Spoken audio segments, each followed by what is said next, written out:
Maison, à Monsieur le maire, Madame Graziano et tout le conseil municipal de nous avoir mis gracieusement cette salle à disposition pour ce premier salon inclusif du livre. Vite fait, pour ceux qui ne connaissent pas, Handimat est une association créée en 1979 qui a créé le salon Handicap en 1980. La première réunion du salon Handicap, il y avait une quinzaine de personnes à l'époque au Novotel à Bron. Et nous avons fait le 21e salon cette année au mois de juin, où il y avait plus de 15 000 personnes. Donc j'espère que notre salon inclusif prendra les mêmes dimensions que les salons handicap. Je souhaite de tout cœur, et encore merci à tout le monde.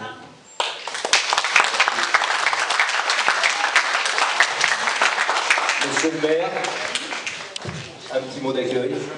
Eh bien, bonjour à toutes et tous. Alors c'est un véritable plaisir pour moi de pouvoir recevoir aujourd'hui, de pouvoir accueillir l'association Handimat et ce salon inclusif du livre. C'est une fierté, déjà parce qu'à Vernaison nous aimons accueillir, et puis parce que c'est une première édition, donc c'est une belle expérience à soutenir, que nous soutenons, et puis parce qu'à Vernaison le sujet de l'inclusion et le sujet du handicap en tout cas nous est très fort. Ici à Vernaison, cet accueil aujourd'hui, c'est aussi se dire qu'à Vernaison, c'est la terre de résidence d'un établissement comme anciennement Éducation et Joie, et aujourd'hui Odinéo, établissement pour ceux qui ne le savent pas en tout cas, qui accueille justement des personnes en situation de handicap. Et la ville vit aussi avec cet établissement sur la commune. Vernaison, c'est aussi une commune où les auxiliaires puéricultrices à la crèche municipale, je dirais que le langage des signes, c'est une deuxième nature maintenant pour elle avec les enfants. Et ce langage des signes a joué un rôle majeur, notamment pendant la crise sanitaire, où nous portions des masques, pour la communication avec les enfants. L'inclusion, c'est aussi pour nous, lorsque, pendant le forum des associations, à partir de maintenant, nous arrivons à récompenser autant de sportifs valides que de sportifs porteurs de handicap. Et puis enfin, et oui, c'est important de le dire, et puis enfin, c'est une ville où tous les projets qui sont pensés et tous les projets qui verront jour prendront en compte, en tout cas, la dominante de l'inclusion. Je voudrais remercier chacun et chacune pour votre présence, monsieur le député, nos vice-présidents métropolitains, monsieur le conseiller métropolitain, mesdames et messieurs les élus, et puis monsieur le président de l'association, tous les bénévoles. J'ai une pensée pour monsieur Dimey et pour l'association qui fait un travail formidable. Un travail qui m'affecte en tout cas personnellement, parce que je trouve que c'est un combat contre l'exclusion, et un combat pour faire en sorte que chacune et chacun d'entre nous, nous soyons la norme. Parce que dans une société inclusive, la norme, ce n'est pas les gens qui seraient dits normaux et puis les autres, c'est tout le monde, c'est prendre en compte tout le monde. Et c'est très important de le dire aujourd'hui, en 2022. Lorsque l'on sait qu'on a à peu près 12 millions de personnes en situation de handicap en France, quand on sait qu'on a à peu près 850 000 personnes, je crois, me semble-t-il, les chiffres ont peut-être un peu évolué, mais des personnes en tout cas qui sont en situation de problème de mobilité, je crois que c'est tout cet environnement, un environnement qui soit personnel, un environnement qui soit professionnel, dans des disciplines particulières, le sport, la culture, tous ces environnements doivent être pensés pour chacune et chacun d'entre tous. Qu'on soit en situation de handicap aujourd'hui ou qu'on soit valide. C'est quelque chose de très très important et je pense que c'est quelque chose qui doit être intégré dans tout ce qu'on fait, dans notre quotidien, dans le travail des architectes notamment, sur les réalisations bâtimentaires, sur, on l'a dit, sur le sport, sur l'événementiel, sur la culture. Et aujourd'hui nous sommes là pour la culture. Et la culture, c'est dire quoi? C'est dire que le handicap ne doit pas empêcher d'avoir accès à la culture, ne doit pas empêcher d'avoir accès aux œuvres. Mais c'est aussi dire que le handicap ne doit pas empêcher de pouvoir pratiquer la culture, de pouvoir réaliser, parce que quelque part c'est s'auto-réaliser, c'est prendre de la confiance en soi, c'est se construire, et c'est important, et c'est la raison pour laquelle je suis fier de voir aujourd'hui tous ces auteurs ici réunis pour pouvoir exposer leurs œuvres. Voilà. Alors je terminerai de la sorte, mais sachez qu'en tout cas à Vernaison, nous serons toujours là pour vous accueillir. Merci à toutes et tous.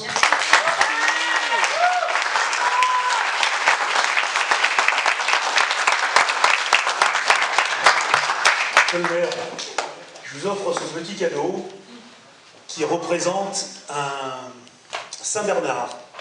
Donc le tonneau a été oublié. C'est un Saint-Bernard qui a été fabriqué par des personnes handicapées au Sénégal. Et le Saint-Bernard est l'emblème de Handimat. Nous sommes les Saint-Bernard du handicap. Voilà, c'est pour vous, monsieur le maire. Vous mettrez sur les bureaux.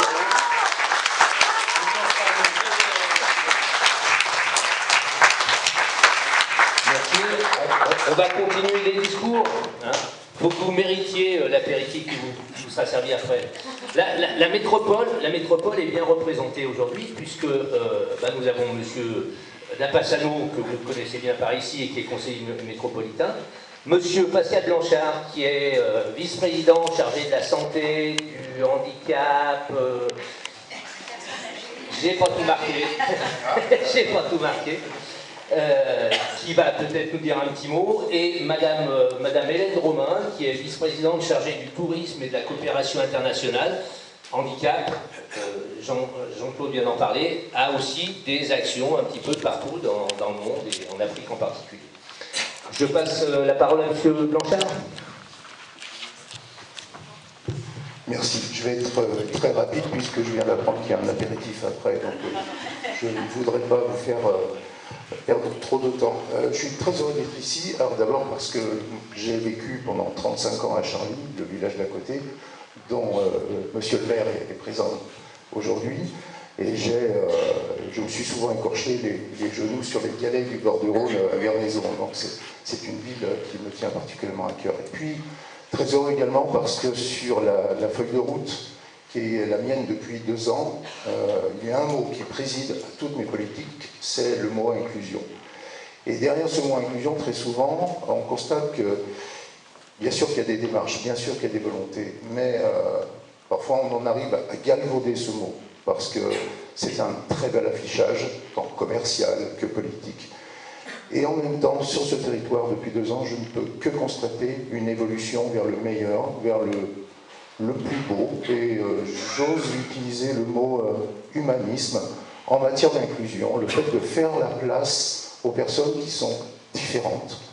Alors j'ai bien entendu ce qui a été dit par le maire de Vernaison quant à sa volonté de faire de sa commune une commune exemplaire en matière d'inclusion.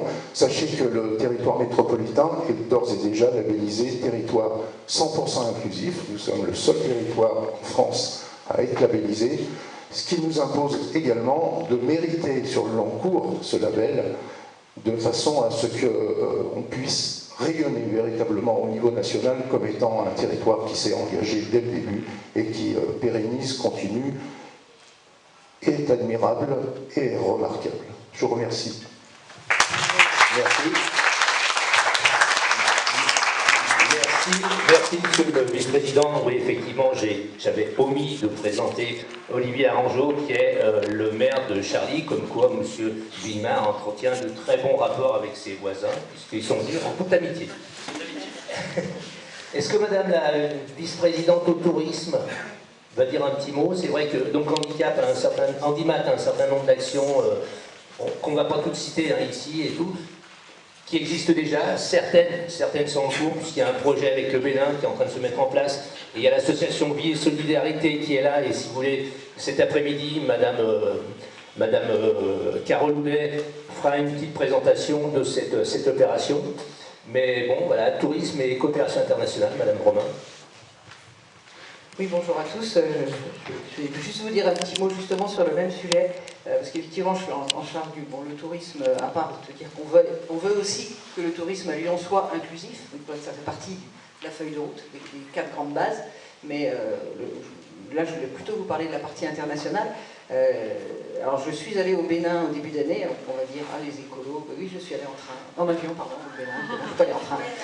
Mais on a une coopération depuis très longtemps avec Porto Novo. Et j'ai eu l'occasion, du coup, pendant ce voyage, de rencontrer Louis Obiagbo, qui est le photographe dont vous pouvez voir les œuvres sur le stand, et qui commence à avoir une belle renommée internationale. C'est vraiment un photographe d'art, il fait des photos retravaillées avec quelque chose d'assez magique, parce qu'on ne peut pas savoir comment il fait, mais c'est magnifique. Et tout ça au profit d'un centre d'accueil d'handicapés sur lequel il fait de l'art-thérapie. Donc voilà, c'était l'expérience de l'année. Et donc la métropole aide cet artiste et aimerait contribuer à ce genre de projet qui se fait ici et là-bas, qui se fait en collaboration sur une échelle qui n'est pas énorme, mais avec des personnes impliquées. Voilà, c'est ça qu'on veut pousser, et c'est grâce à des gens comme vous qu'on peut voir naître ce genre de choses. Donc, on en est très content. Et donc je suis ravie que ce salon existe. C'est la première année, je pense que ça va être le début, ça va devenir le must des salons du livre, je n'en doute pas. Merci à vous d'être là, et puis je ne serai pas plus long, je vous souhaite une bonne journée. Merci. Je ne sais pas, est-ce que Madame Graziano voulait dire un petit mot? C'est bon, monsieur le maire a dit tout ce que vous vouliez dire? D'accord. Madame Graziano, qui est adjointe à la petite enfance, aux aînés et à l'action sociale également. On l'applaudit.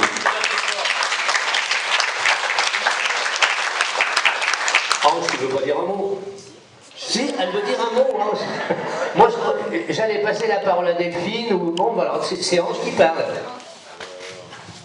Alors, Avant de débuter. Bonjour à tous, je m'appelle Ange, donc je suis deuxième dauphine de Miss Grand Lyon 2022. Je vous remercie à tous, et particulièrement à l'association Handimat de nous avoir invités aujourd'hui, et à Madame Bayard de nous avoir présenté cette association, car c'est vrai que c'est des événements qu'on a quand même l'habitude de faire, mais ça change des paillettes, de la vie de Miss tout simplement. J'ai eu l'occasion de faire le tour de quelques stands et c'est vraiment génial, les exposants sont très sympathiques. Moi qui étais très friande d'art, j'étais vraiment contente de parler avec les quelques exposants que j'ai pu voir pour l'instant. Et j'ai découvert aussi l'art-thérapie, donc merci pour ça. J'espère que c'est la première année de longues années de... On espère. Voilà. Et merci à mon comité, merci à Sophie Tallier-Lille. Et voilà. Merci à tous. Merci. Donc, Isaac, Cyril, pouvez-vous dire un petit mot? Merci Eric. Bonjour à tous, bonjour à vous. Je serai très bref. D'abord, je suis allé tout à l'heure, c'est très intéressant dans le sens où un salon, c'est un lieu de rencontre. Et j'ai rencontré ici des personnes que je ne pensais pas voir, ou que je n'avais pas vues depuis des dizaines d'années. Et donc, bravo à vous pour ce lieu de rencontre qu'est un salon. Première chose. Deuxième chose, par rapport au handicap, donc pour moi le handicap, c'est une richesse. C'est pour ça qu'effectivement, quelque part, je préfère ce mot de richesse à autre chose, dans le sens où le handicap, personnellement, les personnes en situation de handicap m'ont beaucoup appris. Et je pense qu'effectivement, ils peuvent apprendre beaucoup, ils peuvent nous être très utiles. Donc, moi, je dirais une seule chose, c'est que le handicap est une richesse, le livre est une richesse, donc ce salon est un salon de double richesse. Merci. Merci.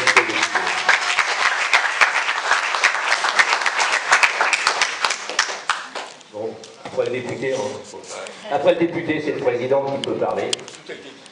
Alors, je te passe quand même le micro. Bon, un salon du livre, c'est qu'il soit inclusif, ou salon du livre, c'est pour mettre à l'honneur les auteurs.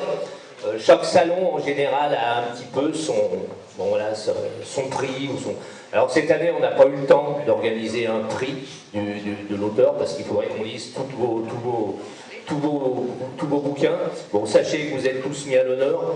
Par contre, il y a deux auteurs qui sont parmi nous, qu'on voudrait mettre un petit peu en évidence et à l'honneur grâce à l'activité récente et les récompenses récemment obtenues.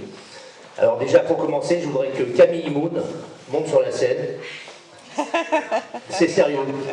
Est-ce que tu peux prendre ton trophée?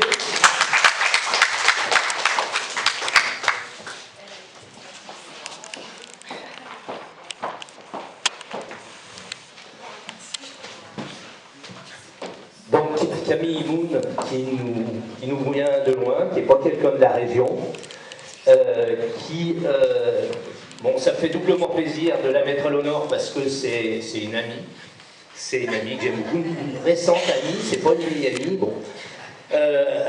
Et je voulais la mettre à l'honneur aussi en particulier pour un travail qu'elle a fait avec un groupe de personnes porteurs de handicap d'une association qui s'appelle Ovia. Elle a écrit la magique, dis-moi le nom, le titre. L'aventure magique de Delphine. Venez la rencontrer, venez parler de son travail avec ce groupe de gens porteurs de handicap. Et vous faites l'honneur à son livre, puisque une partie des ventes du livre est reversée à cette association pour que les gens puissent continuer à avoir des activités culturelles pour qu'ils puissent vivre dans la société de la même manière que tout le monde. Et là, on est tout à fait dans l'inclusion et tout à fait dans l'idée de ce qu'on voulait faire. Alors, pour les remercier, donc nous, c'est pas un prix, c'est simplement mettre à l'honneur. Par contre, bon, c'est vrai qu'on est à Lyon. Et à Lyon, donc, on mange du saucisson, on mange du fromage, et on boit aussi du champagne. Alors il se trouve que le champagne, c'est moi qui l'offre. Le dealer de champagne était là tout à l'heure, je ne sais pas s'il est encore là. C'est un champagne qui vient directement de là-bas. C'est ce qu'on appelle un cristal, donc c'est du blanc, c'est uniquement du chardonnay. Et il est dans ces bouteilles qui ne sont pas les bouteilles traditionnelles du champagne, puisqu'elle est transparente. Et puis sinon, le pot que vous allez faire tout à l'heure, qu'on va faire bientôt, tout de suite derrière, on a des partenaires qui nous ont aidés. Et donc il y a notamment Cochenou, qui nous a filé 30 kilos de bâton de berger. Donc je t'ai mis un bâton de berger de Cochenou. Et puis le fromage que vous allez déguster tout à l'heure est fourni par un de nos amis qui s'appelle Jean-Pierre Marcelin, et dont la première référence est, devinez quoi, un Saint-Marcelin. Et donc tu as un Saint-Marcelin du père Marcelin, de Jean-Pierre Marcelin. Je vais donner ça au président pour que le président va lui remettre. Voilà, c'est Saint-Bernard. Bon, il manque. Donc voilà, vous penserez à Handimat. Ah oui, alors ce que j'ai oublié, c'est que si elle est mise à l'honneur, c'est qu'elle vient d'obtenir le prix Coup de pouce FNAC au Festival du Livre de Roanne. Comment il s'appelle Organisé par une association qui s'appelle Culture en Demain, voilà, organisé par Culture en Demain. Voilà, c'est un des prix, parce qu'il en a deux. L'autre, c'était un gros livre en bois, mais elle ne l'a pas amené parce que dans le TGV, ça passait pas. Reste avec nous.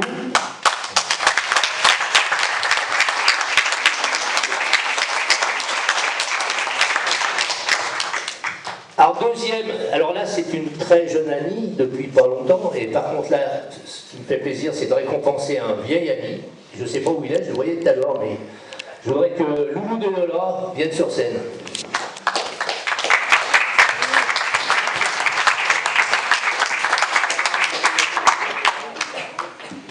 Alors, Loulou de Lola vient également de recevoir auteur de BD. Il vient de recevoir le prix au festival de Rochefort-en-Bulle, le prix de la bande dessinée francophone pour adultes et plus de 15 ans. C'est ça le titre exact? C'est BD francophone de l'année pour les 15 ans et plus. Voilà. C'est dans le désordre. Alors de la même manière, bon, je connais Loulou. Je sais qu'il aurait préféré une bouteille de bon rouge, etc. Mais on a fait la même chose, que ce soit un homme ou une femme, c'est la même chose. Il n'y a qu'une seule petite différence.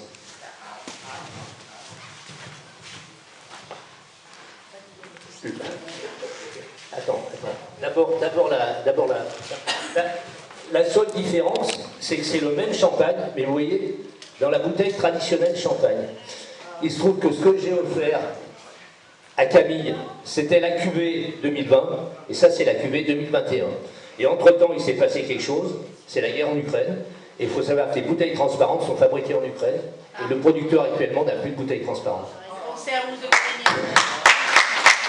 de la même manière, tu as le bâton de berger Justin Bridou, et le Saint-Marcelin du père Marcelin. Alors, ce qu'il faut qu'on vous dise, c'est que Rochefort-en-Bulle, c'était fin août, quand Loulou a reçu ce prix, mais par contre, ce prix n'a pas pu lui être remis. Pour des raisons de canicule, ils ont annulé la remise des prix. Bon, la préfecture a annulé, la préfecture de Charente a annulé la remise des prix. Bon, par contre, on a le prix, il est là.